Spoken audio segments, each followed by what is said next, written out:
Orang itu menemukan cincin senilai 1 miliar. Dia hendak mencoba memakainya ketika tiba-tiba cincin itu memancarkan sinar laser. Itu membuatnya pingsan di tempat tidur. Ketika dia terbangun, ada seorang wakil jenderal perempuan dari Republik Vietnam duduk tepat di depannya.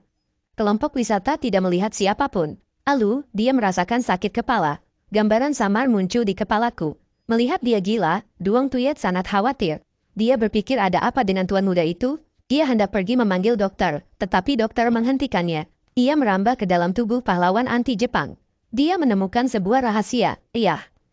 Jarang, ya, apakah kamu sudah pulih? Saya ingin belajar, jadi saya datang untuk berpartisipasi dalam pertemuan pertempuran ini. Omong kosong, omong kosong. Saya bisa belajar, hanya iblis yang percaya. Pekerjaan utama saya adalah bermain dan menari. Terus seperti itu, jangan membuat masalah. Namun dia belum mati. Kemudian temukan cara untuk mempermalukannya, lalu atasi.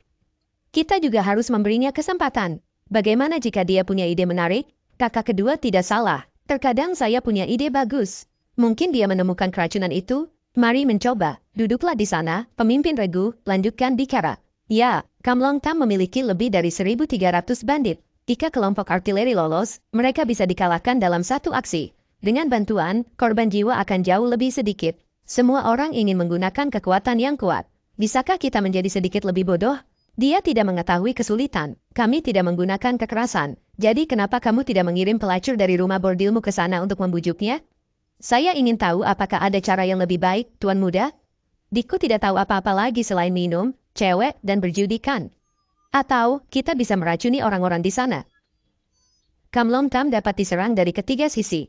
Mudah dibuat, sulit diserang. Jika diserang dengan kekerasan, kerugiannya akan sangat besar. Jika saya memimpin pasukan, saya tidak akan pernah melakukan itu. Itu bagus juga, menurutku, aku akan meledakkan kedua sisi gunung itu. Tinggalkan mereka hanya satu jalan. Buat mereka kelaparan selama beberapa hari. Saat itu kita tidak perlu melawan, mereka akan menyerah sendiri. Tahukah kamu seberapa besar Gunung Longtam? Tahukah Anda berapa harga bom dan peluru? Memang benar itu hanya mimpi. Tuan muda kedua benar. Setidaknya dibutuhkan 10 ton bom farmasi. Sudah kubilang kalian bodoh, saya tidak mengatakan Anda harus meledakkan seluruh gunung. Buat saja 2 tebing, sehingga mustahil untuk dilewati. Maksudku, gali parit agar mereka tidak bisa lari dari 2 tempat ini. Benar sekali, jika tidak ingin membuang-buang amunisi, Anda bisa menggunakan orang untuk menggali. Namun akan sulit untuk menghindari kerugian, karena para bandit tidak akan berdiam diri dan melihat kita menggali gunung. Dia tiba-tiba menjadi sangat strategis. Sepertinya aku harus memikirkan cara untuk menanganinya lagi. Onatu Vivi dari keluarga Marsekautu ada di sini. Dia ingin menyerah. Apakah Vivi akan datang? Kenapa kamu tidak memberitahuku lebih awal agar aku bisa mengirim Chow Ha untuk menjemputmu? Hari ini, aku datang ke sini untuk membatalkan pernikahanku dengan Chow Ha. Pernikahannya dengan saudara laki-laki saya diputuskan oleh 2 marshal. Dia juga tidak bisa menolak ciuman seperti itu. Keponakan perempuan, kamu harus memberitahu ayahmu untuk datang. Eman Chow, ayahku sangat sibuk, jadi dia tidak bisa datang. Tapi saya sudah diberi izin. Jika saya ingat dengan benar, tahun itu, Marsekautu sendiri datang ke rumah saya dan melamar. Apa maksudmu datang ke sini sekarang? Anda masih belum mengerti, orang seperti apakah kamu? Keluarga saya memiliki 3 tentara yang terdiri dari 100.000 orang dengan senjata. Sedangkan untuk keluarga Chow, pasukannya masih hanya 50.000 seperti dulu. Apakah kamu pikir kamu masih layak untukku sekarang? Ini pertama kalinya aku melihat seseorang yang tidak tahu malu seperti wanita muda itu. Tahun itu, keluarga tuh hanya memiliki 20.000 tentara. Juga sering diserang. Ayahmu harus datang ke rumahku dan melamarmu denganku. Awalnya ayah saya tidak setuju, tapi dia memohon. Apakah keluarga Anda berencana memberontak sekarang? Keluarga tuh benar-benar menunjukkan sifat tercela manusia. Tadi kamu bilang keluarga Chow hanya punya 50.000 pasukan. Ayah saya sudah memberikan hak merekrut pasukan dalam radius 300 mil kepada keluarga Tu. Jika tidak, Anda tidak berhak duduk di sini dan berbicara omong kosong. Kini keluarga Chow dan keluarga Tu tidak lagi berada pada level yang sama. Tidak peduli apa yang kamu katakan, itu tidak ada gunanya. Keponakan, tahukah kamu bagaimana hal itu akan mempengaruhi hubungan keluarga kita? Apakah menurut Anda saya masih berhak mengatakan itu sekarang?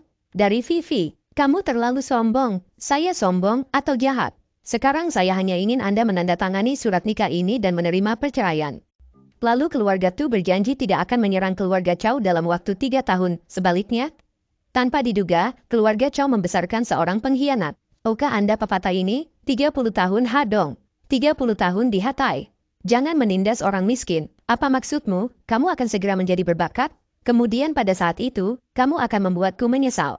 Hari ini aku bersumpah. Suatu hari, aku akan menenggelamkan pasukanmu. Ku akan membuat keluargamu membayar kembali 100 kali lipat penghinaan yang diterima keluargaku hari ini. Saya nyatakan, memutuskan hubungan dengan Tu Vivi. Mulai sekarang, tidak ada yang berhutang apapun pada siapapun. Cao Ha, Anda hanya orang yang tidak kompeten. Apa hak Anda untuk memutuskan hubungan dengan saya? Dari Vivi, aku peringatkan kamu, selagi aku belum membunuhmu, cepat pergi. Jika tidak, Anda tidak akan bisa keluar dari sini. Anda berani melakukannya? Kami akan menunggu. Saya khawatir akan sulit bagi kita untuk hidup di masa depan. Kakak kedua, maksudmu, aku harus memohon padanya untuk tidak menyerah padaku. Anda melakukannya dengan sangat baik, tanpa mempermalukan keluarga kami. Jika aku punya waktu, aku akan mencarikanmu istri yang 10.000 kali lebih baik daripada Tu Vivi. Anak laki-laki kedua, sekarang kamu tidak seperti dulu? Anda harus mempelajarinya. Ya, aku tahu, kakak tertua, Anda telah banyak berubah. Tidak mungkin untuk tidak berubah. Kalau tidak, orang akan meracunimu lagi. Apa maksudmu? Anda seharusnya mengerti maksud saya, bukan? Tapi ini hanya bisa terjadi sekali. Jika tidak,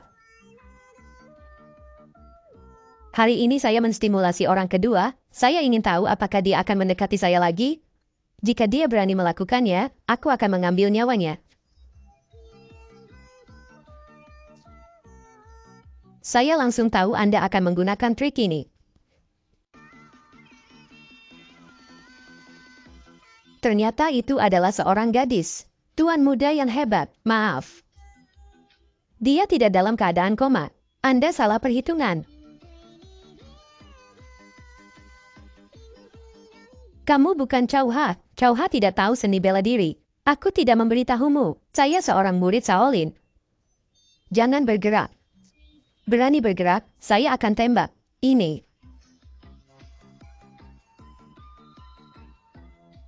Tuan muda, apa yang terjadi? Seseorang menyerang saya, tapi dia dipukul olehku. Blokir semua pintu keluar. Tangkap orang itu. Ya.